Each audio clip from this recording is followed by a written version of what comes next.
सदाशिवसमारम्भां शङ्कराचार्यमध्यमाम् अस्मदाचार्यपर्यन्तां वन्दे गुरुपरम्पराम्। अज्ञानतिमिरान्धस्य ज्ञानाञ्जनशलाकया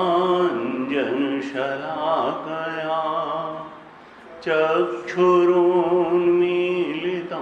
येन तस्मै श्रीगुरवे नमः। तस्मै श्रीगुरवे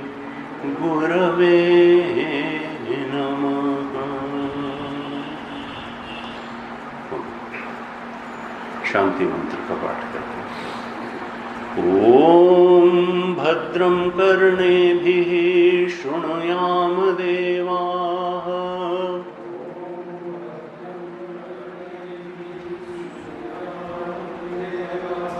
भद्रं पश्येमाक्षभिर्यजत्राः।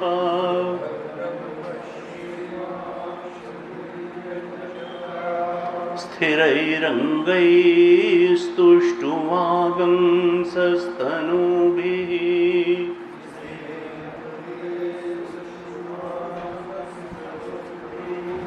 व्यशेम देवहितं यदायुः।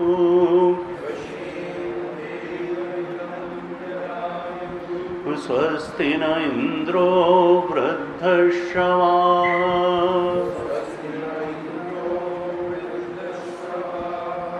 स्वस्ति नः पूषा विश्ववेदाः।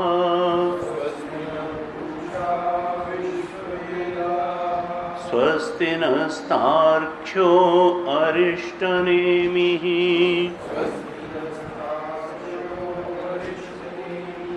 स्वस्ति नो बृहस्पतिर्दधातु। ओम शांति शांति शांति।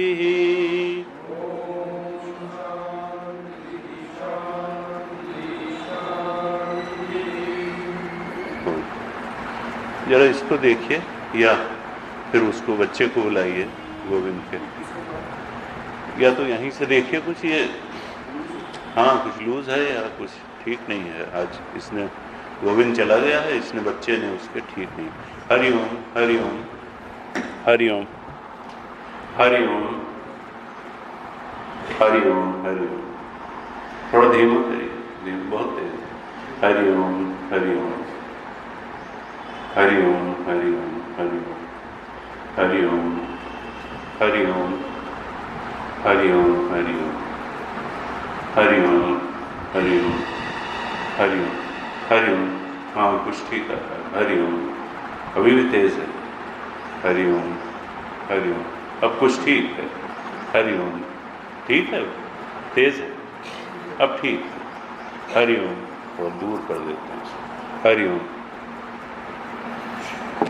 हरिओम हरिओम।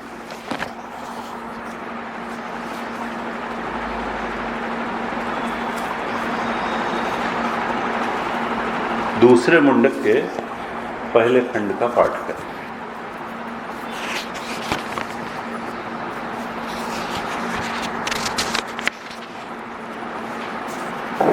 पहले मंत्र से पाठ करते हैं, दूसरा मुंडक पहला खंड। तदेतत् सत्यम यथा सुदीप्तात्मावकाद्विस्फुलिङ्गाः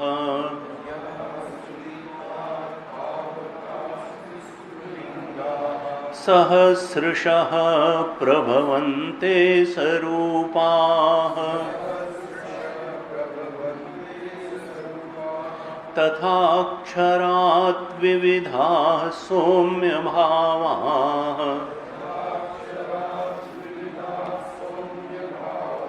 प्रजायन्ते तत्र चैवापि यन्ति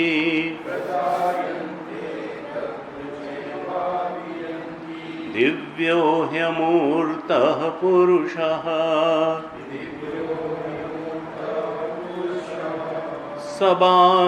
सबाह्याभ्यन्तरो ह्यजः अप्राणो ह्यमनः शुभ्रः ह्यक्षरात् परतः परः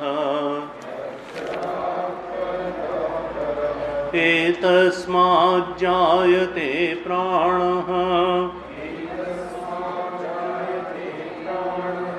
मनः सर्वेन्द्रियाणि च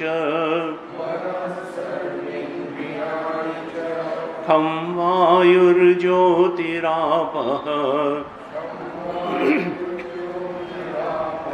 पृथिवी विश्वस्य धारिणी अग्निर्मूर्धा चक्षुषी चन्द्रसूर्यौ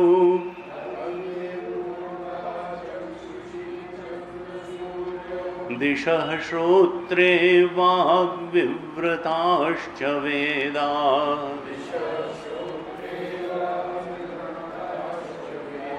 वायुः प्राणो हृदयं विश्वमस्य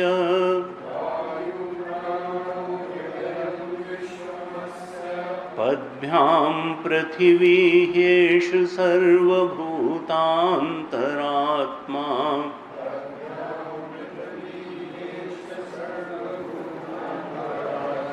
तस्मादग्निः समिधो यस्य सूर्यः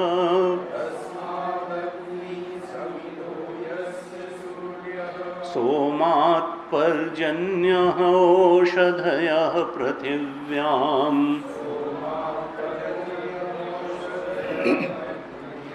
पुमान् रेतः सिञ्चति योषितायाम्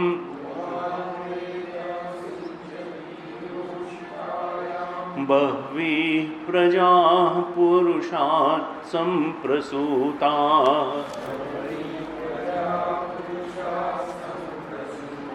तस्माद्ऋचः सामयजूंषि दीक्षा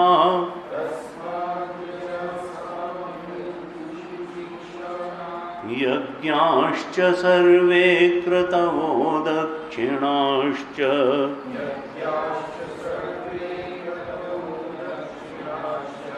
संवत्सरश्च यजमानश्च लोकाः सोमो यत्र पवते यत्र सूर्यः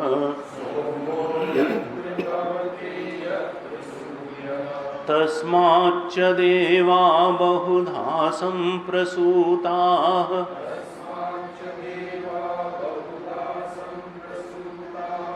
साध्या मनुष्याः पशवो वयांसि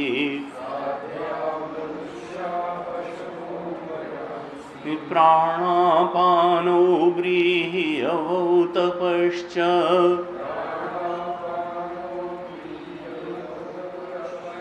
श्रद्धा सत्यं ब्रह्मचर्यं विधिश्च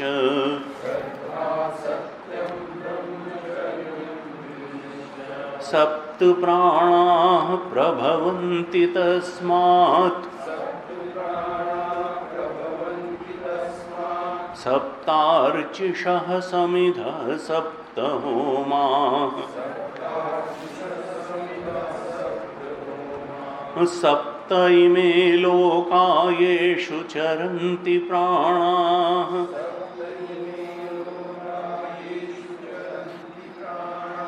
गुहाशया निहिताः सप्त सप्त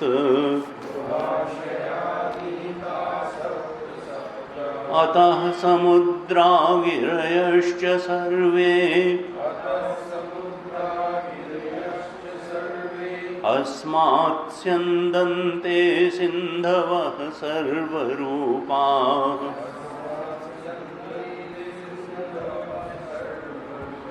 अतश्च सर्वा ओषधयो रसश्च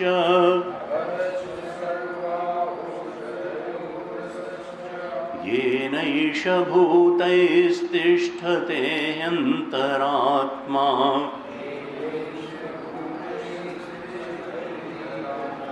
पुरुष एवेदं विश्वम् कर्म तपो ब्रह्म परामृतम् एतद्यो वेद निहितं गुहायाम् सो विद्या ग्रन्थिं विकीर्तिः सौम्य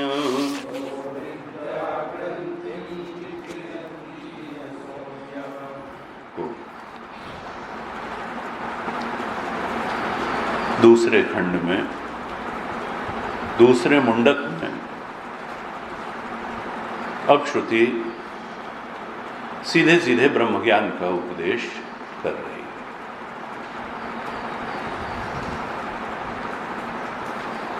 इसके पहले श्रुति ने पहले खंड के पहले मुंडक के पहले खंड के छठे मंत्र में अक्षर तत्व के 12 लक्षण बताए थे। अर्थात वह एक तत्व जो इस पूरी सृष्टि में व्याप्त है और जिसका क्षरण नहीं होता है, जो इस सृष्टि के पहले भी था और इस सृष्टि के बाद में भी रहेगा, और जिसमें यह सृष्टि प्रतीयमान दिख रही है, जो मूल मसाला है इस सृष्टि का उपादान कारण है और निमित्त कारण। जब उसके अलावा कुछ है ही नहीं, था ही नहीं, तो फिर निमित्त कारण, उपादान कारण, करण कारण सब तो वही है। और उसके लक्षण क्या थे? वो 12 लक्षण प्रथम मुंडक के प्रथम खंड के छठे मंत्र में श्रुति ने बता दिए थे। एक इंट्रोडक्शन सा जैसे दे दिया था सत्य का, और इसके बाद में कर्म की भी महिमा बताई, उपासना की भी महिमा बताई। कर्म के बारे में तो कहा कि देखो, दुष्कर्म तो व्यक्ति के जीवन में दुख लाएगा ही लाएगा, और सत्कर्म से भी व्यक्ति का अहंकार बढ़ जाता है। इसलिए निष्काम कर्म ही एकमात्र रास्ता है। कर्म से सत्य की ओर बढ़ने का रास्ता यह है कि सत्कर्म से भी आगे बढ़ करके हम निष्काम कर्म करें। हरि समर्पे बिनु सत्कर्मा। अगर सत्कर्म का भी भगवान को समर्पण नहीं किया गया तो अहंकार को बढ़ाने वाला हो जाएगा और फिर सत्य से दूर ले जाने वाला हो जाएगा। क्योंकि ये अहम ही तो है जो हमारे और सत्य के रूप बीच में बाधा बन करके खड़ा हुआ है। अहम का अर्थ क्या है? अज्ञान की पहली संतान है अहंकार। अविद्या, अस्मिता, राग, द्वेष, अभिनिवेश, पंचक्लेश है योग दर्शन का। देखो, जो अज्ञान है, अविद्या है, उससे पहली चीज क्या उत्पन्न होती है? अहंकार। मैं हूं, मैं बुद्धिमान हूं। बुद्धि की क्वालिटीज पर अगर अहंकार हो गया तो मैं बुद्धिमान हूं, मैं बलवान हूं, मैं धनवान हूं। जिन्हें क्या क्या वान, ये अहम ऐसी ऐसी चीजों को फिर उड़ता है और उस जो है वास्तव में सच्चिदानंद स्वरूप उससे दूर होता चला जाता है। तो कहा देखो, अगर तो केवल सत्कर्म किया तो ये अहम से मुक्ति नहीं मिलेगी। ये झूठे अहम से मुक्त होकर के सच्चे अहम में स्थिति जाएगी नहीं, स्वरूपावस्थान होगा नहीं। इसलिए सत्कर्म भी करो तो उसको भगवान को समर्पित कर दो, नहीं तो तुम्हारी वासनाओं को, इच्छाओं को बढ़ाने वाला हो जाएगा, अहंकार को बढ़ाने वाला हो जाएगा। जो पर्दा पड़ा हुआ है स्वरूप के और तुम्हारे बीच में, वो पर्दा और मोटा होता चला जाएगा। और अविद्या क्या है? अविद्या जन्य ही ये है, अविद्या की ही उत्पत्ति है ये झूठा अहम। और अविद्या क्या है? तो गुरुदेव बार बार कहते हैं गीता में कि अविद्या का सामान्य रूप से अर्थ है वासना पुंज। ये जो जन्म जन्म से अर्जित की हुई वासनाओं का जो एक स्टोर हाउस यहाँ पड़ा हुआ है, एक पुंज पड़ा हुआ है, यही तो अविद्या का स्वरूप है। और उसी में से निकल निकल की इच्छाएं आती हैं और फिर कर्म चक्र में मानती हैं। इच्छा से कर्म, कर्म से परिस्थिति, परिस्थिति का भोग, भोग से फिर वासना, वासना से फिर इच्छा। तो लोको एवं कर्म बंधन। काट क्या है? कहा देखो, निष्काम कर्म करो। यज्ञार्थात कर्मणोन्यत्र लोको एवं कर्म बंधन। तो मुंडक उपनिषद में भी कहा देखो, कर्म की एक सीमा है और कर्म भी कब लाभदायक होगा आत्मज्ञान की तरफ बढ़ने में, जब सत्कर्म करोगे, उसको भगवान को समर्पित करोगे, अर्थात निष्काम कर्म करोगे। निष्काम कर्म करो। और निष्काम कर्म की भी एक सीमा बताई। कहा ये मत समझ लेना कि इससे तुम जो है वो स्वरूपावस्थान को प्राप्त हो जाओगे। इसकी गति क्या है? पितृलोक या ब्रह्मलोक या स्वर्गलोक ही है। अच्छे उच्चतर लोकों में जाओगे और वहां स्वर्गिक सुखों का भोग करके जब पुण्य की पूंजी क्षीण हो जाएगी तो फिर मृत्युलोक में आओगे, यानी पुनरपि जन्म पुनरपि मरणम, जरा मृत्यु हो। मुंडक में तो कह दिया कि बस बार बार बूढ़े होना, बार बार मरना, यही लगा रहेगा। अगर कर्म जो है उसी को अंतिम चीज मान करके बैठ गए तो फिर बार बार बूढ़े हो और बार बार मरो, फिर पैदा हो। संसरण से मुक्ति नहीं होगी। अगर मुक्ति चाहिए तो कहा कि देखो, भक्ति करो। भक्ति की निंदा नहीं की श्रुति ने, और कहा देखो, भक्ति अगर करोगे तो फिर तुम इष्ट के लोक को प्राप्त हो जाओगे, ब्रह्मलोक को प्राप्त हो जाओगे, गोलोक को प्राप्त हो जाओगे, साकेत को, वैकुंठ को, कैलाश को, जो भी इष्ट है उसके लोक को प्राप्त हो गए। और वहाँ फिर सृष्टि के अंत में तुमको मुक्ति, कल्प के अंत में मुक्ति की प्राप्ति होगी। लेकिन ऐसे ऐसे भी आते हैं कि नारद जी ने भागवत जी में एक उल्लेख आता है कि कहा कि देखो, हमको वहाँ से भी एक बार वापस आना पड़ गया। वहाँ भी अगर गुरु के उपदेश के अनुसार आचरण होगा, सदाचरण होगा, नियमों का पालन होगा, ठीक तरह से श्रवण मनन निधिध्यासन होगा, क्योंकि वहाँ भी ऐसा नहीं कि बिना ज्ञान के मुक्ति हो जाएगी। और ज्ञान के लिए जो आवश्यक पूर्व मान्यताएं हैं उनका पालन भी करना पड़ेगा। मनमानी करते हुए इस लोक या स्वर्ग के लोकों जैसे भोग प्राप्त करते हुए वहाँ पर मुक्ति हो जाएगी, ऐसी बात नहीं है। अगर साधन चतुष्टय ठीक तरह से ज्ञान को आत्मसात करने के लिए यहाँ जरूरी हैं, तो वो साधन चतुष्टय ब्रह्मा जी के उपदेश को आत्मसात करने के लिए भी जरूरी हैं। हाँ, यह है कि भक्ति करते हुए जब वहाँ जाएगा तो व्यक्ति उस माहौल में उन साधन चतुष्टय से संपन्न होने में उसको आसानी होगी। ऐसा नहीं है कि बिना विवेक, वैराग्य, षट संपत्ति और मोक्ष की इच्छा के वहाँ मोक्ष हो जाएगा। वहाँ विषय भोगों से आसक्त और लिप्त रहते हुए मुक्ति हो जाएगी, ऐसी कोई बात नहीं। वहाँ भी ये सब पूर्व जो आवश्यकताएं हैं मुक्ति की, वो तो पूरी करनी ही पड़ेंगी। तो कहा देखो, भक्ति की जीवन में बहुत आवश्यकता है। निष्काम कर्म की से प्रारंभ करके उपासना बहुत सहायक है, लेकिन अंत में अपने स्वरूप के ज्ञान में, आत्मज्ञान में तो प्रतिष्ठित होना ही पड़ेगा। ऋते ज्ञानात् न मुक्ति। भागवत जी में कहा, मुक्ति की परिभाषा पूछी तो कहा, मुक्तिर्हित्वा अन्यथा रूपम स्वरूपेण व्यवस्थिति। ये जो अन्यथा रूप हमने अपने ऊपर चढ़ा रखे हैं, जो हमारा रूप है नहीं, हमारा रूप तो है सच्चित आनंद, और हमने अपने को पता नहीं क्या क्या मान रखा।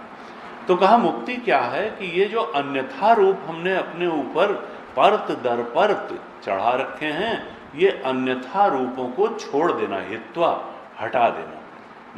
मुक्तिर हित्वा अन्यथा रूपम, और स्वरूपेण व्यवस्थिति, जो हमारा स्वरूप है, वास्तव में ही हमारा रूप है, आत्मस्वरूप, उसमें अच्छी तरह से प्रतिष्ठा हो जाना। ऐसा नहीं कि भागवत कुछ और कहती है, मुक्ति का कॉन्सेप्ट भागवत का कुछ और है और उपनिषद का कुछ और है और गीता का कुछ और है। का ऐसा कुछ भी नहीं है। ब्रह्मसूत्र में एक सूत्र आता है, तत्व समन्वयात। तत्व यानी तत्व के बारे में हमारे जितने शास्त्र हैं वो अलग अलग बात नहीं कहते हैं, उनमें एक रूपता है तत्व के निरूपण के बारे में। तत्व क्या है? तत्व तो वही अक्षर तत्व है। उसी तत्व की बात उपनिषद भी करता है, उसी तत्व की बात गीता जी भी करती हैं, ब्रह्मसूत्र भी करता है, भागवत जी भी करती हैं और रामचरितमानस भी करती है। ठीक तरह से अगर हम देखेंगे तो हमारे जितने ग्रंथ हैं तत्व के बारे में सब एक मत हैं, कोई अलग अलग बात नहीं करता है। गुरु जी कहते थे कि भाई देखो, भागवत जी में प्रारंभ में ही आता है कि व्यास जी बहुत खिन्न थे। सरस्वती नदी के तट पर वो एक दिन बैठे हुए थे और उनको लगा कि उन्होंने वेदों का व्यास कर दिया और पुराणों की भी रचना करी, ब्रह्मसूत्र भी लिखा, लेकिन अभी बहुत संतोष नहीं मिल रहा है। तब नारद जी आए और उन्होंने कहा कि भाई देखो, तुम अभी समाधि में जाकर के और भगवान की लीलाओं को अपने अंदर देखो और एक लीला का वर्णन करने वाला ग्रंथ लिखो जिससे लोगों में भक्ति का प्रचार प्रसार हो। और तब नारद जी के कहने से शुद्ध होकर के, स्नान आदि करके, आचमन करके व्यास भगवान समाधिस्थ हुए और समाधि में उन्होंने सारी लीलाओं का दर्शन किया। अब वो किन लीलाओं का दर्शन किया? गुरु जी कहते थे उन्होंने सृष्टि के उत्पत्ति क्रम को देखा कि उस अक्षर से, अव्याकृत से अक्षर अधिष्ठान है और उससे अव्याकृत प्रकृति से कैसे हिरण्यगर्भ उत्पन्न हुआ, कैसे अहंकार उससे उत्पन्न हुआ, विराट पुरुष उत्पन्न हुआ और उस विराट से अहंकार की उपाधि, समष्टि स्थूल शरीर की उपाधि वाले चेतन से कैसे फिर अन्य जीव सब उत्पन्न हुए। ये जो समष्टि से व्यष्टि तक की रचना का क्रम था, इसको उन्होंने देखा गुरु जी कहते थे यही वास्तविक कृष्ण लीला है। वो जो ब्रह्म हैं असल में कृष्ण वही हैं। ये जो कलगी वाले कृष्ण हैं ये लीला उन्होंने नहीं देखी, रास लीला उन्होंने नहीं देखी। असली कृष्ण लीला यही है कि अक्षर से लेकर के जीव तक की उत्पत्ति कैसे हुई। ये अगर नहीं, ये वाली कृष्ण लीला अगर नहीं देखी तो फिर खाली रास लीला देखने से बात समाप्त होने वाली है नहीं। वो बहुत अच्छा है भक्ति को बढ़ाने के लिए। माखन चोरी की लीला भी अच्छी है, रास लीला भी अच्छी है, झगड़ा उलट देने की लीला भी अच्छी है। वात्सल्य से भर करके यशोदा माता का स्तनपान करना, उनका छड़ी से मुंह खुलवाना, ब्रह्मांड दिखाना, वो सब लीलाएं भक्ति के उद्रेक के लिए ठीक हैं। लेकिन इसका मतलब ये नहीं है कि मुक्ति की परिभाषा बदल जाएगी। मुक्ति की परिभाषा तो यही रहेगी कि मुक्तिर् हित्वा अन्यथा रूपम और स्वरूपेण व्यवस्थिति। अन्यथा रूप जो जीव ने लाद रखे हैं जब तक उनको हटाएगा नहीं और स्वरूपावस्थान होगा नहीं तब तक मुक्ति नहीं होगी। तो गुरु जी कहते हैं देखो भाई, कथाकारों की कथाएं जो हैं ये सात्विक मनोरंजन के लिए, भक्ति के उद्रेक के लिए ठीक है, उसकी कोई बुराई नहीं है, वहाँ जाना चाहिए। कुछ सात्विकता बढ़ेगी, भगवान का नाम सुनने से, भगवान की लीलाएं सुनने से अंतःकरण शुद्ध होता है, पवित्र होता है। लेकिन बिना संत का प्रवचन सुने और उस प्रवचन को आत्मसात किए मुक्ति हो जाएगी, इस भ्रम में भी नहीं रहना चाहिए। वो तो शास्त्र की शरण में जाने पर, श्रवण मनन निधिध्यासन करने पर, आत्मा के लक्षण जानने पर, सृष्टि के क्रम को समझने पर, उसमें हमारी स्थिति कहाँ है इसको अच्छी तरह से समझ लेने पर, फिर हमारे स्वरूप कैसा है इसको समझ लेने पर, फिर जब अन्यथा रूप हट जाएंगे तो मुक्ति तो तभी होगी। तो दूसरे खंड में, दूसरे मुंडक के पहले खंड पर हम विचार कर रहे थे और वहाँ पहले मंत्र में क्या कहा कि जैसे एक अग्नि से बहुत सी चिंगारियां निकलती हैं, उसी प्रकार से ये अनेक अनेक जीव उसी एक अक्षर तत्व से, सत्य से उत्पन्न भी होते हैं। प्रजायन्ते तत्र च एव अपयन्ति, उत्पन्न भी होते हैं और उसमें लीन भी हो जाते हैं। अग्नि का उदाहरण देकर के कहा कि मानो जीव तो चिंगारी है और वो बड़ी मूल अग्नि है जो अक्षर तत्व है, परमात्मा है, भगवान है। लेकिन सावधान किया कि स्वरूपाः, ये मत समझ लेना कि तुम, ये जो जीव है, जो तुम्हारे अंदर चेतना है, तुम त्रिगुण से नहीं पैदा हुए हो, तुम पंचभूत के भी नहीं बने हो, तुम चेतन के बने हो। तुम्हारा उत्पत्ति स्थान चेतन है। स्वरूपा, वो अक्षर का जो रूप है वही तुम्हारा भी वास्तव में रूप है।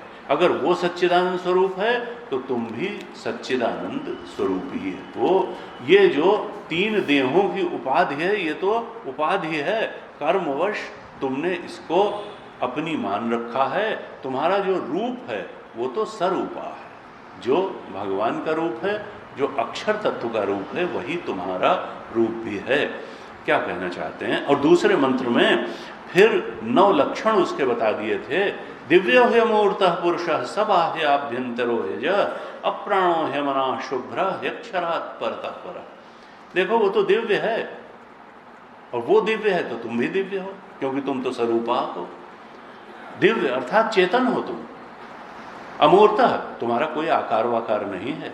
ये तो कर्म के अनुसार भोग देने के लिए इस समय ये स्थूल देह का आकार कर्मवश पंचभूत ने धारण कर लिया है। जो तुम्हारा चेतन है वो तो अमूर्त है, वो तो निराकार है, उसका कोई आकार नहीं है। वो पूर्णत्वात् पुरुष है, वो कोई तुम्हारी बुद्धि गुहा में कैद नहीं है, वो तो कण कण में व्याप्त है, पूर्ण है, उसका कोई सीमाकरण करने वाला है नहीं। सब आह्याभ्यंतरो, वो अंदर बाहर सब जगह है। और वो अज है, वो निर्विकार है, उसमें कोई विकार कभी आया ही नहीं। विकार तो बुद्धि में आता है, मन में आता है, आत्मा कभी विकारी हुई नहीं। अप्राणो, प्राण आदि नहीं है, वो व्यक्ति नहीं है, वो अस्तित्व मात्र है, वो व्यक्ति है नहीं, उसके कोई मन वगैरह भी नहीं है, अमना है। शुभ्र, वो तो शुद्ध है, कोई विकार उसमें है नहीं, कोई उपाधि नहीं है, वो तो बिल्कुल शुद्ध है, क्योंकि वो अकेला है, समसत्ताक कुछ है नहीं। चेतन तो चेतन में किसी चीज की मिलावट हो नहीं सकती। मृग मरीचिका में उसमें दिखने वाले जल की बालू में थोड़ा मिलावट हो जाती है, वो तो प्रतीति मात्र है। तो प्रतीति की मिलावट सत्य में कहाँ हो सकती है, वो तो शुद्ध ही रहेगी। कहा वो शुभ्र यक्षरात, प्रकृति जो सब कुछ का अव्यक्त मूल प्रकृति, जिसमें कि सब चीजें सो जाती हैं और जहां से निकल आती हैं, उस प्रकृति के भी, मूल प्रकृति के भी परे वह अक्षर तत्व है। ऐसे पहले दूसरे मंत्रों में श्रुति ने बताया था कि देखो तुम इस प्रकार के अक्षर स्वरूप हो, और जब इस प्रकार के अक्षर स्वरूप हो तो इसका अर्थ क्या है कि तुमको अपने अक्षर स्वरूप में प्रतिष्ठित होने का पूरा प्रयास करना चाहिए, उसके बोध का प्रयास करना चाहिए। श्रुति चाहती हैं कि हे जीव, तुम अपने महाकाश स्वरूप, तुम घटाकाश स्वरूप में क्यों उलझे हुए हो, अपने को बुद्धि गुहा में अभिव्यक्त होने वाला सीमित चेतन क्यों मान रहे हो? तुम तो अपने सर्वव्यापक चेतन स्वरूप में प्रतिष्ठित हो जाओ। कैसे होगे? कहा देखो,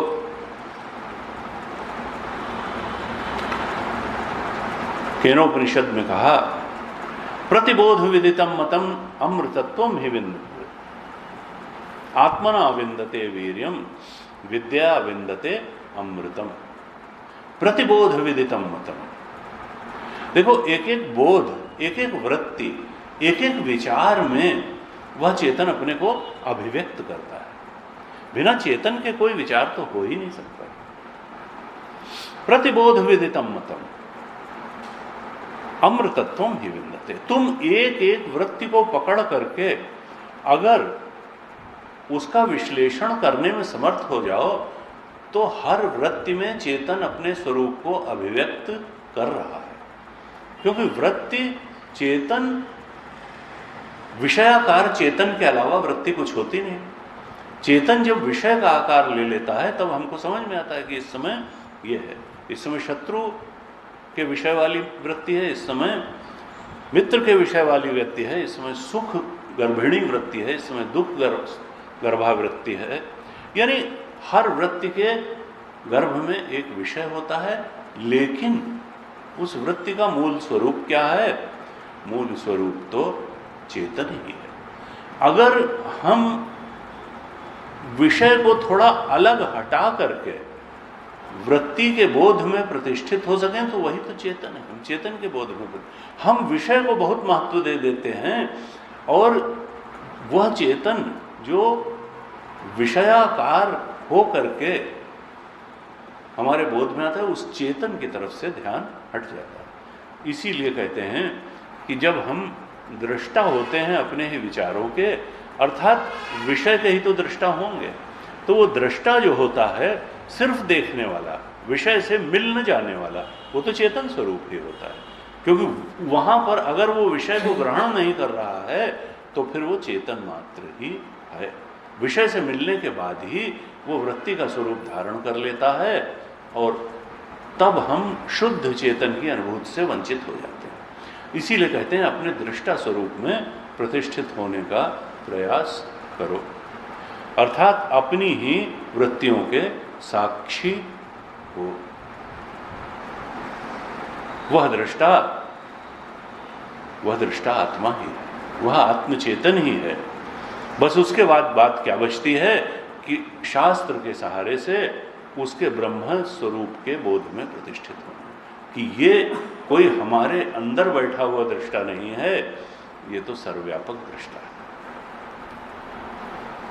कहा कि प्रतिबोध विदितम मतम अमृतत्वम ही, उस अमृतत्व का की प्राप्ति एक एक जो वृत्ति है उसके विश्लेषण से हो सकती है। एक एक वृत्ति के बोध से उस चेतन का बोध किया जा सकता है। प्रतिबोध विदितम मतम अमृतत्वम ही आत्मना विन्दते वीर्यम। लेकिन इसके लिए क्या चाहिए? वीर्यवान चाहिए, बलवान चाहिए। यानी जैसा कठोपनिषद में कहा कि इसके लिए तैयारी की जरूरत है। आचरण ठीक हो, इंद्रियां भी संयमित हो, मन संयमित हो, और उसके बाद में थोड़ा श्रवण मनन निधिध्यासन हो। ना विरतो दुश्चेता, ना शांतो, ना समाहिता, ना शांत मानसो व्यापी प्रज्ञाने न एनम आपनुयात। केवल इंटेलेक्चुअल क्रेविंग से अगर हम सोचेंगे कि ये मिल जाए तो नहीं मिलेगा।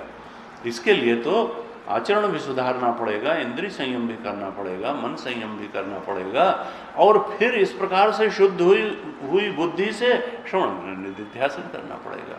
एक एक वृत्ति के प्रति दृष्टा भाव से साधना भी करनी पड़ेगी और उसके ब्रह्म स्वरूप को भी जानना पड़ेगा। तब जाकर के फिर स्वरूप कैसा है इसमें निष्ठा बन जाएगी, ज्ञान निष्ठा बन जाएगी। लेकिन ज्ञान निष्ठा बनाने के लिए आचरण निष्ठा भी बहुत आवश्यक है। कई बार हम सोचते हैं कि ज्ञान निष्ठा हो गई, नहीं, बिना आचरण निष्ठा के ज्ञान निष्ठा गहराई से होना बड़ा कठिन है, नहीं हो सकती है। बार बार श्रुति कहती है कि देखो अंतःकरण शुद्धि बहुत आवश्यक। तो कहा प्रतिबोध विदितम मतम अमृतत्वम ही विन्दते आत्मना विन्दते वीर्यम विद्या विन्दते अमृतम। एक बार ऐसा कर लें, वीर्यवान बन जाएं, अधिकारित्व पैदा कर लें, हर बोध में उस स्वरूप सच्चिदानंद का बोध है। और फिर विद्या की आवश्यकता तो है ही है। ब्रह्म विद्या की शरण में गए न विद्या विन्दते अमृतम। ब्रह्म विद्या की शरण में गए बिना वो अमृतत्व प्राप्त नहीं होगा। तो उपनिषद, हर उपनिषद वही बात कहता है, तत्व समन्वयात्। तत्व के संबंध में सारी श्रुतियों में एक रूपता है, श्रुतियां अलग अलग बात नहीं कहती। भागवत जी में मंगलाचरण में ही कहा, धामना स्वेन सदा निरस्त कुहकम सत्यम परम धीमहि। धामना स्वेन सदा निरस्त, अपने धाम में, अपने स्वरूप में सदा निरस्त कुहकम, वो मायोपाधिक नहीं है, माया के परे है हमेशा। कुहक माने माया। धामना स्वयं, भगवान कृष्ण जब अपने ब्रह्म स्वरूप में रहते हैं तो कोई मायोपाधिक नहीं है।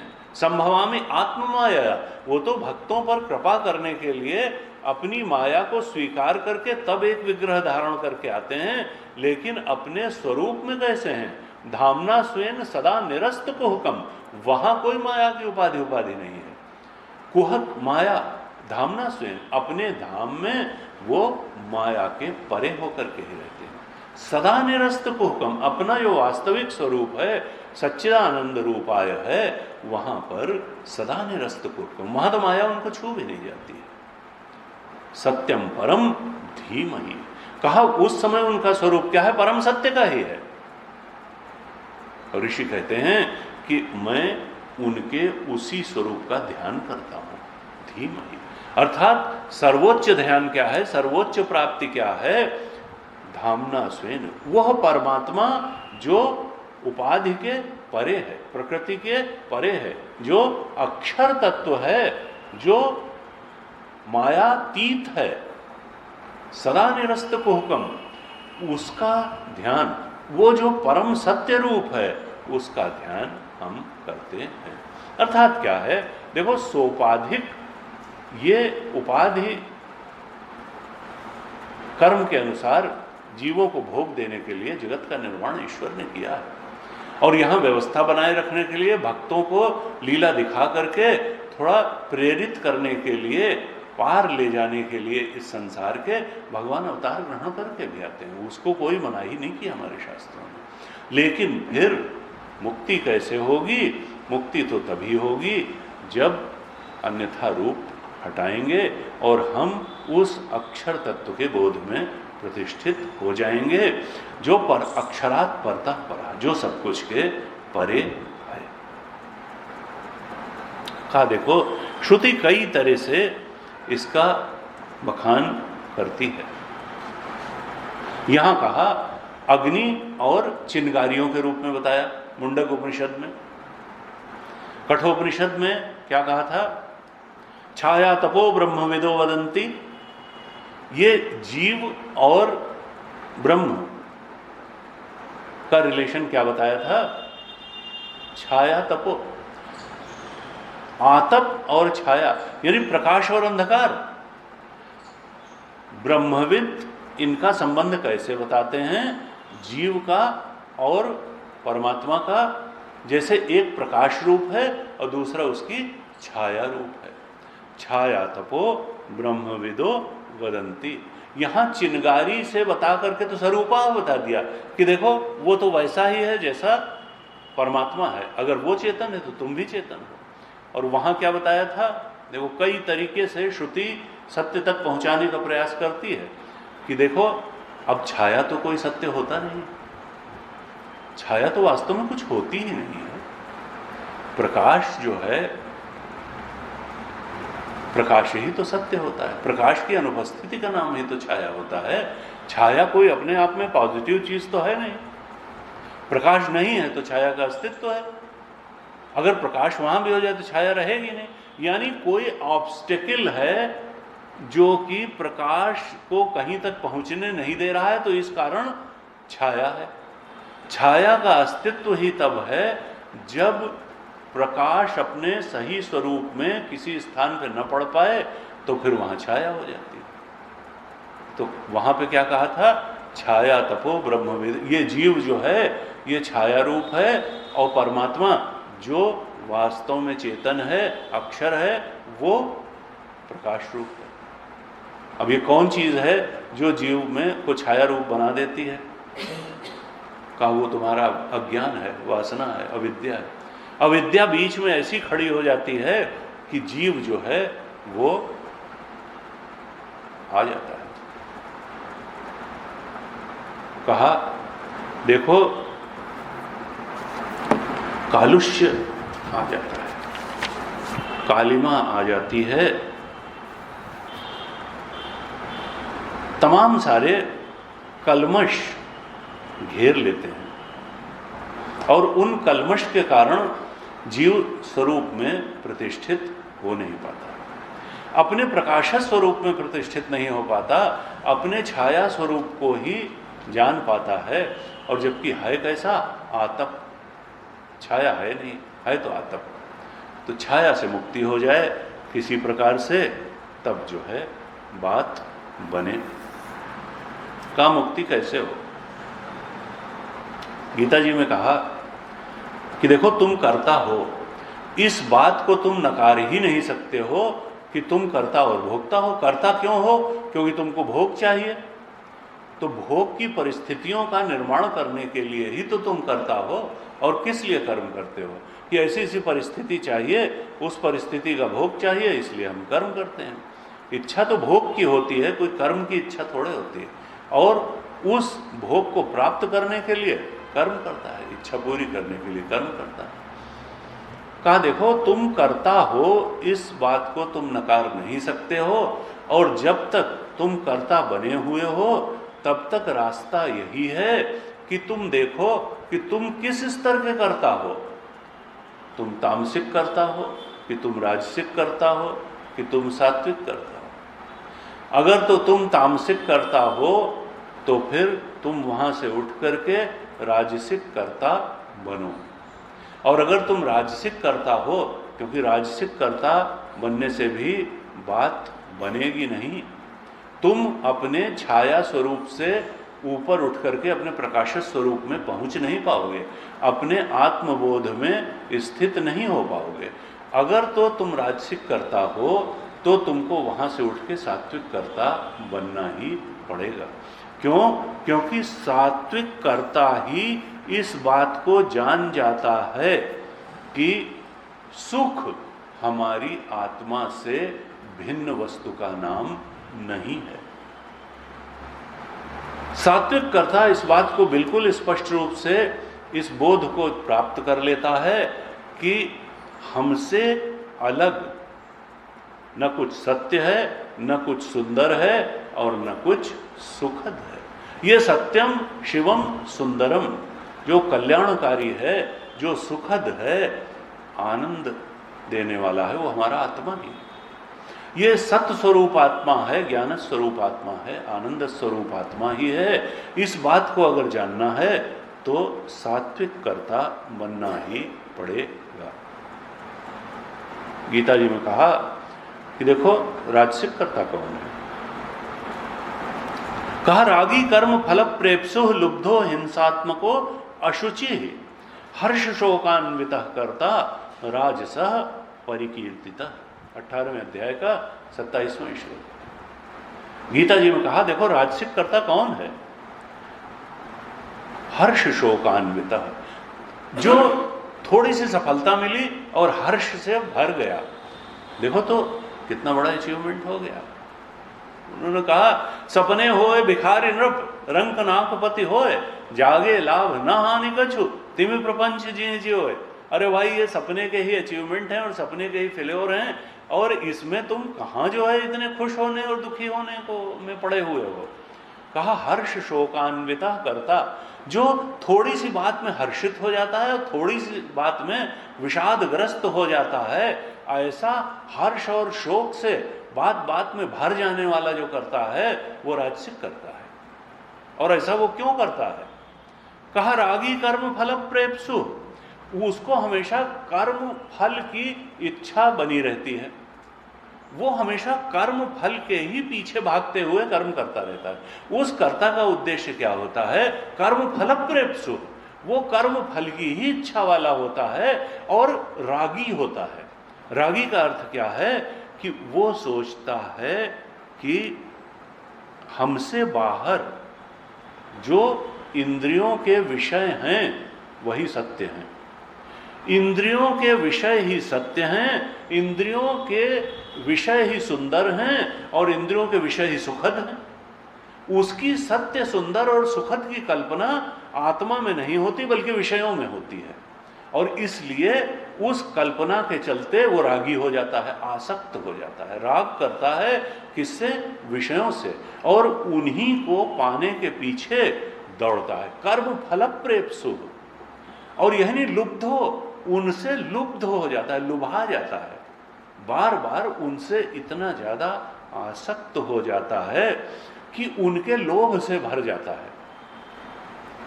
गुरुदेव कहते थे कि लोभात पापस्य कारण, शास्त्र में कहा गया कि जब लोभ से भर जाएगा कि ये भी मिले ये भी, तो लोभात पापस्य कारण, लोभ जो है वो पाप का कारण होता है।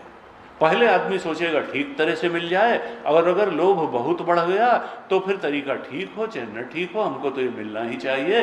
लोभ जो है वास्तव में पाप का कारण हो जाता है। यानी क्या करता है ये राजसिक कर्ता? रागी होने के कारण, कर्म फल प्रेप्सु होने के कारण और लुब्ध लोभी हो जाने के कारण ये पाप के मार्ग का भी अनुसरण कर लेता है।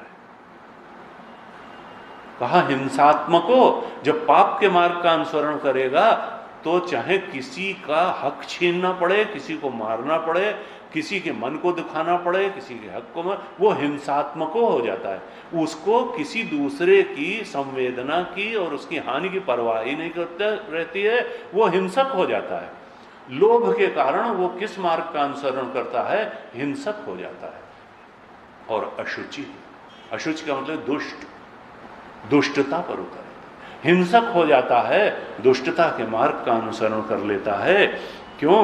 क्योंकि रागी होता है, कर्म फल प्रेप्सु होता है, लुब्ध हो जाता है, और फिर क्या होता है? बड़ा सुख पा लेता है। कहा नहीं, वो खूब दुख भोगता है, क्योंकि रजसस्य फलः दुखम, पहले ही भगवान बताए। रजोगुण से रजोगुण की बोध में किए गए कार्यों का जो परिणाम होता है वो दुख होता है। सात्विक निर्मलम फलम, सात्विक भाव से जो कुछ किया जाता है असल में निर्मल शांत फल तो उसी का होता है। रजसस्य फलम दुखम, रजोगुण में स्थित होकर के जो किया जाता है उसका फल दुखद ही होता है। कहा वो दुख भोगता है और बात बात में हर्ष शोकान्वित होता रहता है। तो क्या कहते हैं, कहना चाहते हैं कि अगर सत्य की तरफ बढ़ना है, आत्मबोध में स्थित होना है, तो हमको राजसिक कर्ता नहीं बनना है। अगर राजसिक कर्ता किसी प्रकार, तो इससे ऊपर उठ करके सात्विक कर्ता बनना है। रागी कर्म फल प्रेप्सु लुब्धो हिंसात्मको शुचि हर्ष शोकान्वित कर्ता, ये नहीं बनना है। बनना क्या है, तो कहा मुक्त संगो अनहंवादी, धृति उत्साह समन्विता, सिद्ध सिद्ध्यो निर्विकारः कर्ता सात्विक उच्यते। वो तो हर्ष शोकान्विता करता थे, सात्विक कर्ता क्या बताया, सिद्ध सिद्ध्यो निर्विकारः। देखो जब तुम कर्म करोगे तो अनुकूल परिणाम भी आ सकता है, प्रतिकूल भी आ सकता है। जिस काम के लिए तुमने शुरू किया है उसकी सिद्धि भी हो सकती है, सिद्धि भी हो सकती है, सक्सेस भी मिल सकती है, फेल्योर भी मिल सकती है। तो वो तो हर्ष शोकान्विता थे राजसिक। अगर थोड़ी सी सिद्धि मिल गई तो मेरे समान तो कोई है ही नहीं, और अगर थोड़ा सा भी फेल्योर हो गया तो फिर शोक में डूब गए। यहां क्या कहा, सात्विक कर्ता कौन है, सिद्ध असिद्धयो निर्विकारा, सिद्धि और असिद्धि में जो विकारग्रस्त नहीं होता है, शोक और हर्ष से भरता नहीं है, कोई विकार नहीं होता है, समता बनी रहती है चित्त में, ऐसा करता सात्विक करता है। क्यों, क्योंकि वो तो निष्काम कर्म कर रहा है। अब जो फल है वो तो भगवान को समर्पित करना है, कम आया तो भी समर्पित करना है, ज्यादा आया तो भी समर्पित करना है, और प्रसाद बुद्धि से भोग कर लेना है।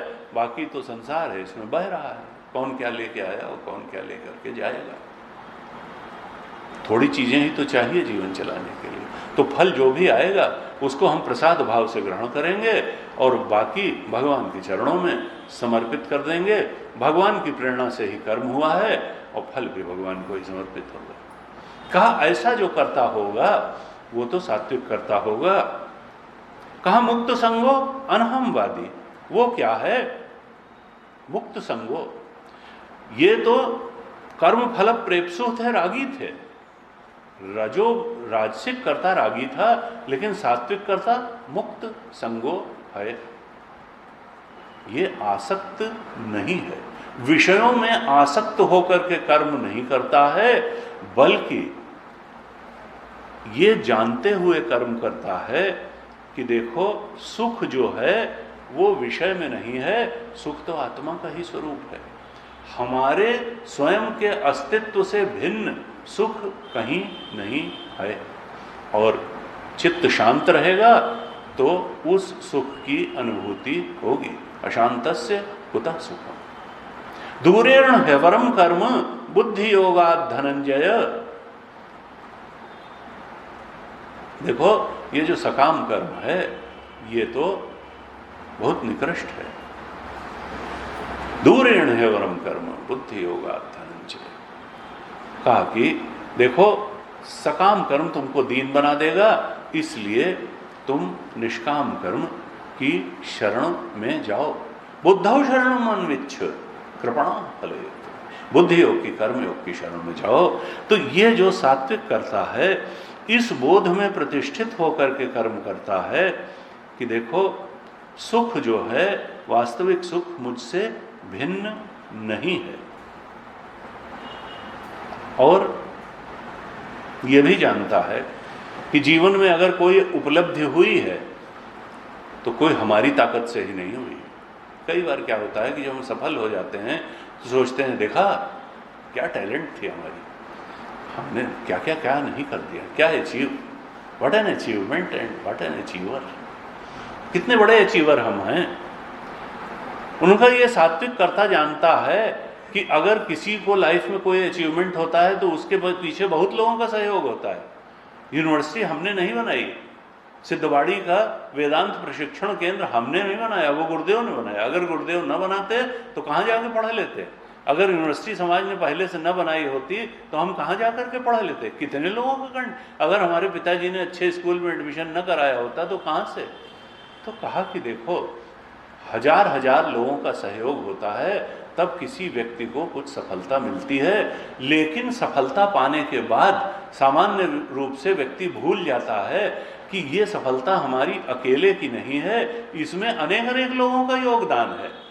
और अहंकारी व्यक्ति क्या होता है कि एहसान फरामोश हो जाता है और वो सब उनका उपकार भूल जाता है। जबकि सात्विक कर्ता के लिए कहा कि उसको याद रखता है कि अगर कोई अचीवमेंट है भी तो हमारे अकेले का नहीं है, इसमें बहुत लोगों का सहयोग है। और वो सबके प्रति धन्यवाद से भरता है और सबके प्रति कंट्रीब्यूट भी करने का प्रयास करता है कि हम जब सबके सहयोग से हमारा विकास हुआ तो हम भी सबके सहयोग में विकास करें। कहा मुक्त संगो अनहववादी। दूसरे साधारण शब्दों में कहें तो मुक्त संग लालची नहीं होता है और अनहमवादी यानी अहंकारी नहीं होता है। दो चीजें कही, लालची नहीं है, अहंकारी नहीं है। मुक्त संगो, उसको लालच नहीं कि ये भी मिल जाए, ये भी मिल जाए, लालच बुरी बला है। कहा मुक्त संगो, विषयों की लालच में नहीं पड़ता और अहंकारी भी नहीं। मुक्त संगो अनहमवादी। और कहा धृति उत्साह समन्विता, हमेशा वो विषादी दीर्घसूत्री नहीं है जो तामसकर्ता का लक्षण बताया कि हर बात में विषाद से भर जाता है कि देखो ये भी गलत हो गया। ये कुछ लोग होते हैं ना, उनके पास बैठ करके आपको भी डिप्रेस कर दें। ऐसा लगता है इनके जीवन में सब खराब ही खराब हो रहा है, भाई ये भी खराब है, ये भी खराब है और ये भी खराब है, तो फिर कुछ तो अच्छा होगा। उनका नहीं, तो उसको तामसकर्ता का लक्षण बताया। विषादी दीर्घसूत्री च, कोई काम तो करेगा नहीं, कहेगा कल करेंगे, कल आएगा तो कहेगा कल करेंगे। दीर्घ ऐसा लंबा लंबा बना बना करके काम करेगा और हर बात में विषाद करेगा। विषादी दीर्घसूत्री च कर्ता तामस उच्यते। कहा वो तामस करता है जो हर बात में शोक में ही डूब जाता है। और यहाँ क्या है, सात्विक कर्ता कौन है? धृति उत्साह समन्विता। वो कहता है कि 1000 बार असफलता अगर मिलेगी तो हम 1001वीं बार संघर्ष करके फिर सफल होने का प्रयास करेंगे। धृति है, उसके अंदर आगे बढ़ने का दृढ़ निश्चय है, धृति है। वो अपनी धृति को, आगे बढ़ने की दृढ़ इच्छा को, निश्चय शक्ति को खोता नहीं है, कभी समझौता नहीं करता, असफलता से कभी विषादग्रस्त नहीं होता है, धृति बनाए रखता है और उत्साह से समन्वित रहता है। काम को मायूस हो करके नहीं करता है, उत्साह से भर करके करता है। देखिए कर्ता के कितने अच्छे, सात्विक कर्ता। कहा ऐसा सात्विक कर्ता ही आत्मज्ञान प्राप्त करने में समर्थ होता है। मुक्त संगो अनहमवादी, धृति उत्साह, लालची नहीं है, अहंकारी नहीं है, दृढ़ निश्चयी है और उत्साह समन्वित है। सिद्ध सिद्ध्यो निर्विकार। देखो हमने अपना काम बेस्ट तरीके से कर दिया, अब जो फल आएगा वो हम स्वीकार कर लेंगे। सिद्ध हो, सिद्धि मिले या सिद्धि मिले, उससे जो है बात नहीं है। कहा इस प्रकार से जो होगा वही आत्मबोध में प्रतिष्ठित हो पाएगा, अपने उस अक्षर स्वरूप को जान पाएगा। उपनिषद के ऋषि ने कहा कि देखो वेदाहम एतम पुरुषम महांतम, ऐसा नहीं कि उसको जाना नहीं जा सकता है या कोई जान नहीं पाया, मैं जानता हूं उसको। वेदाहम एतम पुरुषम, उस महान पुरुष को मैं जानता हूं, उस सत्य को मैं जानता हूं। वेदाहम एतम पुरुषम महांतम आदित्य वर्णम तमसा परस्तात्। वो तो चमकदार है, आदित्य वर्णम है, वो सारे अंधकार अज्ञान के परे है, अविद्या के परे है। आदित्य वर्णम तमसा परस्तात् तमेव विदित्वा अतिमृत्यु, तम एव उसको और उसको ही जान करके अतिमृत्यु में थी, मृत्यु के पार जाया जाता है। अज्ञान अंधकार और मृत्यु के पार जाया जाता है उसको जान करके। और कोई नान्यः पंथा विद्यते है ना, और कोई मार्ग नहीं है। ऋषि ने इतना जोर देकर ये मत सोचना कि और कोई रास्ता है, उन्होंने कहा नान्यः पंथा विद्यते, अन्य कोई रास्ता नहीं है, तुमको इसी रास्ते से होकर के जाना ही पड़ेगा। और गुरुदेव बार बार ये कहते थे कि देखो स्वरूपावस्थान ही मनुष्य के विकास की चरम स्थिति है। इससे बड़ा मनुष्य का विकास नहीं हो सकता। देखो, चाहे प्रधानमंत्री बन जाओ और चाहे अमेरिका के प्रेसिडेंट बन जाओ, वो बनना भी स्वरूपावस्थान से ऊपर की बात नहीं है, क्योंकि ये तो अस्तित्व का विकास है, ये किसी उपाधि से कोई पा लेना नहीं है। जो मनुष्य के विकास की जो चरम सीढ़ी है, जो चरम स्थिति है, वो स्वरूपावस्थान ही है, आत्मबोध की स्थिति ही है। यही सर्वोच्च बात है जिसको कोई मनुष्य पा सकता है, और इससे बढ़कर के कोई उपलब्धि हो नहीं सकती। ये चरम और परम स्थिति है जिसको कोई मनुष्य ही प्राप्त कर सकता है और कोई प्राणी तो पा नहीं सकता है। कहा, गुरुदेव कहते थे इस महत्व को, और देखो इसके पाए बिना संसरण समाप्त भी नहीं हो। ये भी नहीं है कि ये कोई ऑप्शन है कि पाया तो पाया और नहीं पाया तो नहीं पाया, क्योंकि इसके बिना फिर भटकाव बना रहेगा, दुख बना रहेगा, सुख दुख के बीच में झूलना बना रहेगा। नान्यः पंथा विद्यते, और कोई रास्ता भी नहीं। कहा कि गीता जी में कहा कि देखो इसको जो है संसरण से मुक्त होने के लिए क्या चाहिए? ये जो अविद्या अज्ञान व्यासना रूप जो कलमश बैठा हुआ है, ये कलमश दूर होना चाहिए, अज्ञान दूर होना चाहिए, अविद्या दूर होनी चाहिए।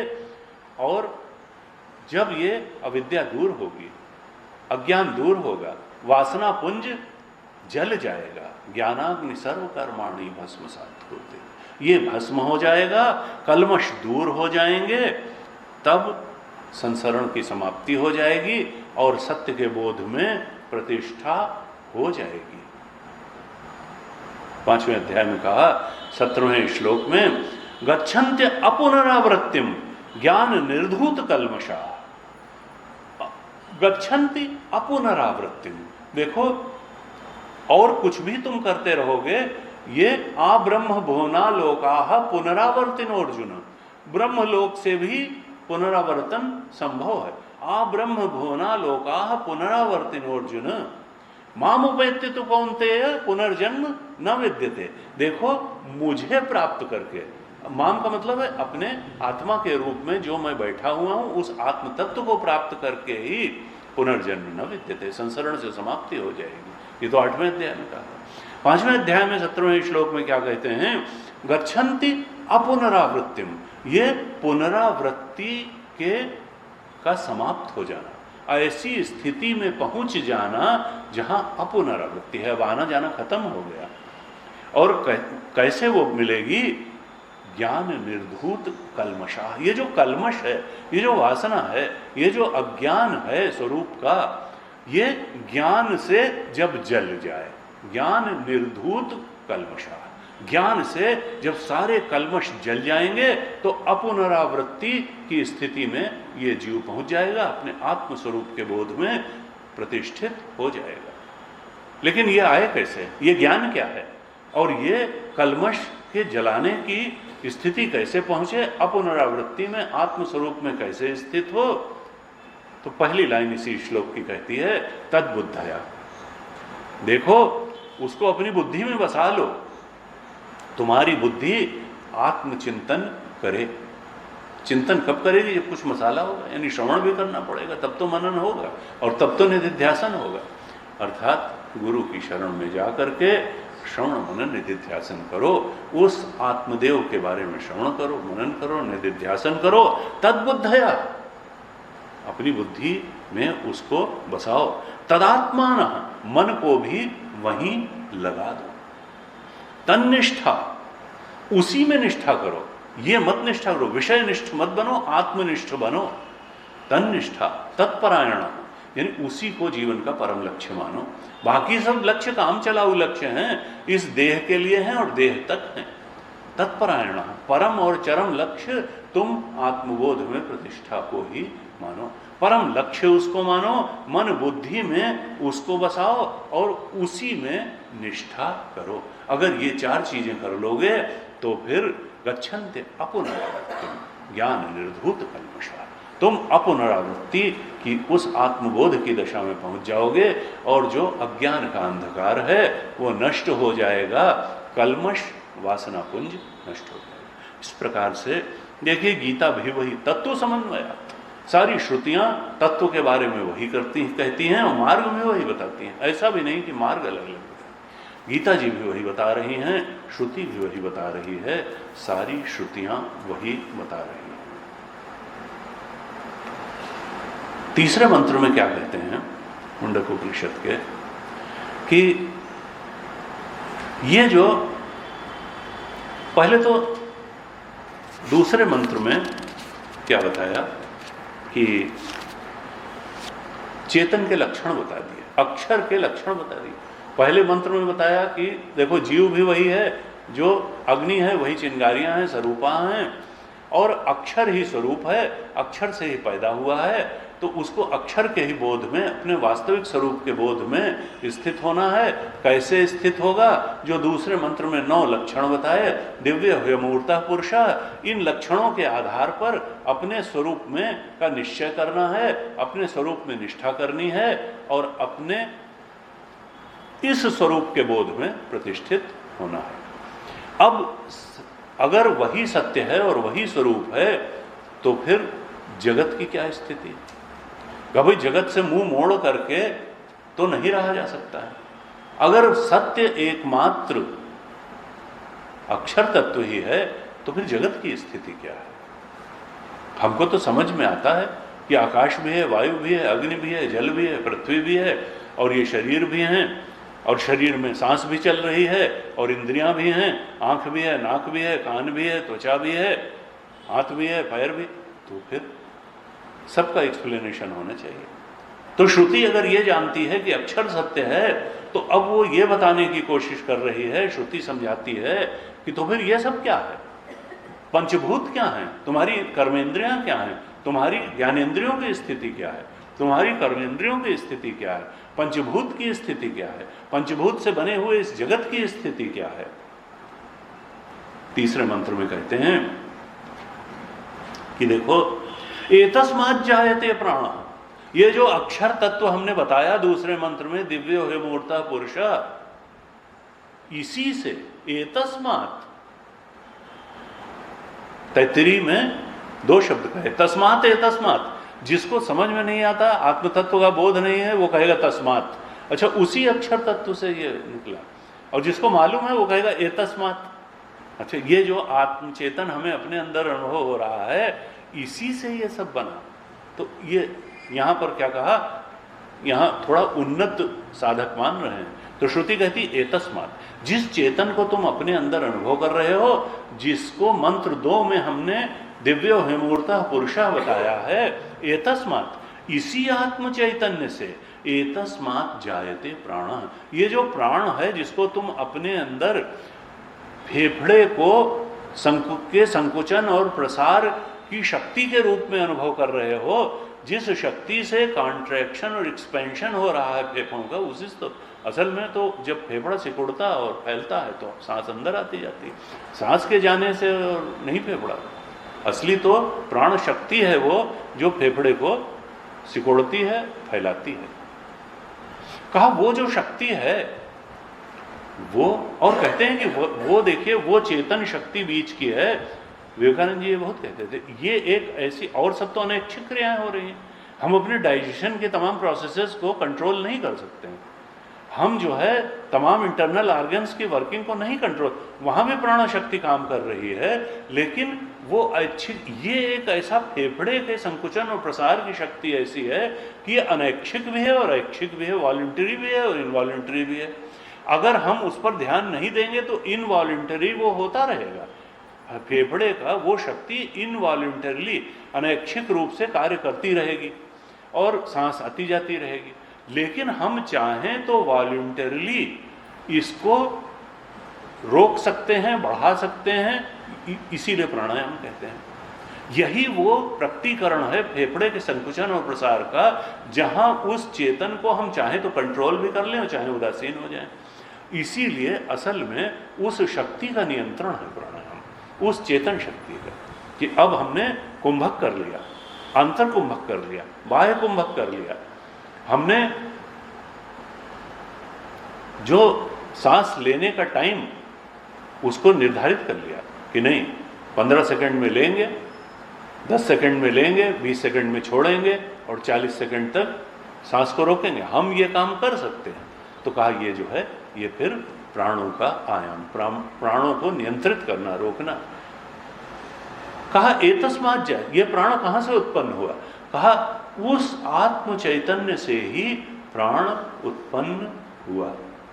एतस्मात् जायते प्राणः मनः सर्वेन्द्रियाणि च।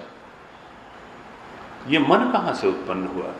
एतस्मात् जायते, उसी परमात्मा से, उसी आत्मा से, उसी अक्षर तत्व से मन भी उत्पन्न हुआ। और सर्वेन्द्रियाणि च, सारी इंद्रियां भी उसी आत्म चैतन्य से उत्पन्न हुई। ये तो आध्यात्म का चित्रण कर दिया। आध्यात्म का मतलब जहां हम मैं करके जिसको जानते हैं उसको आध्यात्म कहते हैं। यहां तक अंदर कहा मेरा प्राण है। कहा एतस्मात्, ये जो प्राण, मन और इंद्रियां हैं, चाहे कर्मेंद्रियां हो या ज्ञानेंद्रियां हो, इन सब की उत्पत्ति का मूल स्थान कौन है? वही चेतन, आत्मचेतन। एतस्मात् जायते प्राणः मनः सर्वेन्द्रियाणि च। ये जो हमारा शरीर और शरीर के अंदर जो सूक्ष्म शरीर है, ये सब कहां से पैदा हुआ? ये सब उसी अक्षर तत्व से, आत्म चैतन्य से पैदा हुआ। और बाहर ये जो जगत का स्वरूप है, आकाश है, वायु है, अग्नि है, जल है, पृथ्वी है, ये सब कहां से पैदा हुए?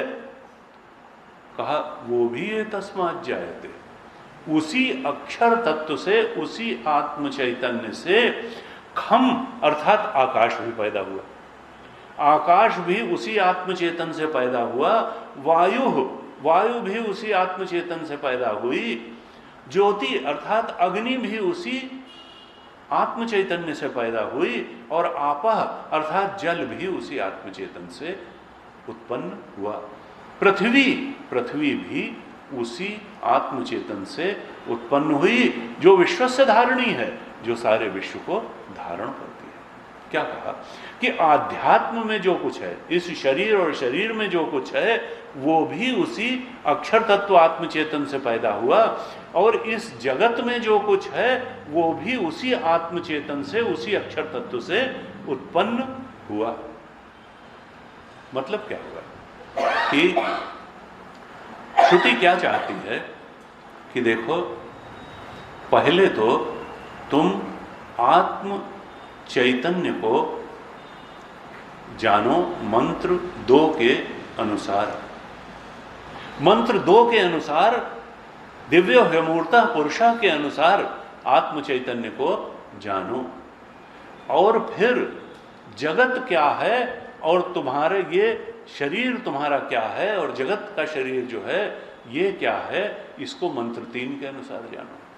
आत्मचेतन को मंत्र 2 के अनुसार जानने के बाद जब मंत्र 3 के अनुसार तुम जगत को जानोगे, तब क्या जानोगे कि देखो वो अक्षर तो जो पूर्ण है, जिसके अलावा कुछ है ही नहीं, वो क्या कुछ बन करके, बदल करके, परिणमित होकर के कुछ बनेगा?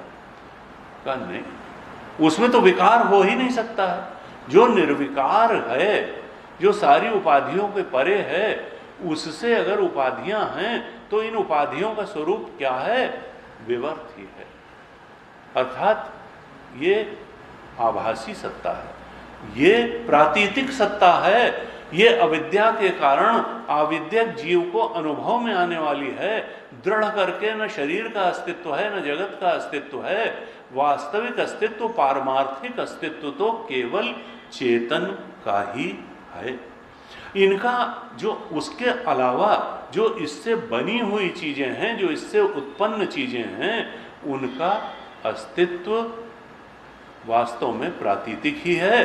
हम उसको अपने कारणों से व्यावहारिक कह सकते हैं, लेकिन वास्तविकता क्या है? रजत सीप महभास जिमि जथा भानु कर वारि, जदपि मृषा त्यों काल सोई भ्रम न सके को टारी। एहि विधि जग हरि आश्रित रही, जदपि असत्य देत दुख आए। देखो इसकी स्थिति फिर क्या है, रजत सीप महभा, जैसे सीप में चांदी है, तो अस्तित्व तो पारमार्थिक सत्य तो सीप का ही है, चांदी तो भासमान है। सत्य तो सूर्य की किरणें ही हैं, मरीचिका का जल तो भासमान है, वहां है वह नहीं, प्रतीति मात्र है। कहा अगर उस पूर्ण पुरुष से, अगर उस दिव्यो ह्यमूर्ता पुरुष सब आह्याभ्यंतरो है, जो अंदर भी है बाहर भी है, जो एकमात्र जिसका अस्तित्व है, उससे अगर प्राण मन और इंद्री बनी और खम वायु ज्योतिरापा पृथ्वी बनी, तो इन सब की स्थिति क्या है कि ये तो सीप में चांदी के समान है और मृगमरीचिका के जल के समान भी हैं, अर्थात ये उसमें विवर्त है, इसमें इसकी आभासी सत्ता है, इसकी प्रातीतिक सत्ता है, दृढ़ करके इसकी कोई सत्ता है नहीं। इसलिए इसमें सुख खोजना, इसमें सौंदर्य खोजना, इसमें तृप्ति खोजना, ये गलत जगह खोजना। जो वास्तव में हो वहीं तो सुख मिलेगा, वहीं सुंदरता मिलेगी, वहीं तृप्ति मिलेगी, और नहीं तो भटकाव ही मिलेगा। इसी खंड के 10वें मंत्र में कहा पुरुष एवेदम विश्वम। देखो ये पुरुष ही सारे इदम विश्व के रूप में है। पुरुष एव इदम सर्वम, पुरुष एव इदम विश्वम, वो पुरुष ही विश्व के रूप में प्रतीत हो रहा है। आत्मा एव इदम सर्वम, दूसरी जगह श्रुति ने कहा आत्मा एव, ये आत्मा ही है जो सबके रूप। भाष्यकार ने भाष्य लिखा, उसमें क्या कहा कि देखो अविद्या विषय विकार भूतो नाम ध्येयो अनृतात्मक प्राण, उधर माया के कारण ही ये जगत की रचना हुई और माया के कारण ही ये जगत भासता है। और ये जीवत्व क्यों भासता है? अविद्या के कारण ही ये जीवत्व, आत्म अज्ञान के कारण ही जीवत्व भासता है, और जीवत्व की तमाम वासनाएं, इच्छाएं और उनका सब भागदौड़ कर्म आदि होते हैं। वास्तव में क्या है कि माया भी दृढ़ करके कुछ नहीं है और अविद्या भी दृढ़ करके कुछ नहीं है, तो उससे उत्पन्न हुई चीजें कहां दृढ़ करके कुछ हो जाएंगी? सत्तावान, पारमार्थिक सत्तावान तो पुरुष ही है, अक्षर ही है, आत्मचेतन ही है। इसके अलावा क्या है? भाष्यकार ने कहा अनृतात्मक प्राणम। देखो सब झूठ है, विषय विकार भूतो नाम, नाम मात्र है, नाम ध्येयो है, अनृतात्मक है, ये तो झूठा है, नाम मात्र का है। कहा देखो अन्य श्रुतियों में भी कहा, भाष्यकार कोट करते हैं वाचारंभणम विकारो नाम ध्येयम अनृतम इति श्रुति अंतरात्। देखो वाचारंभणम है,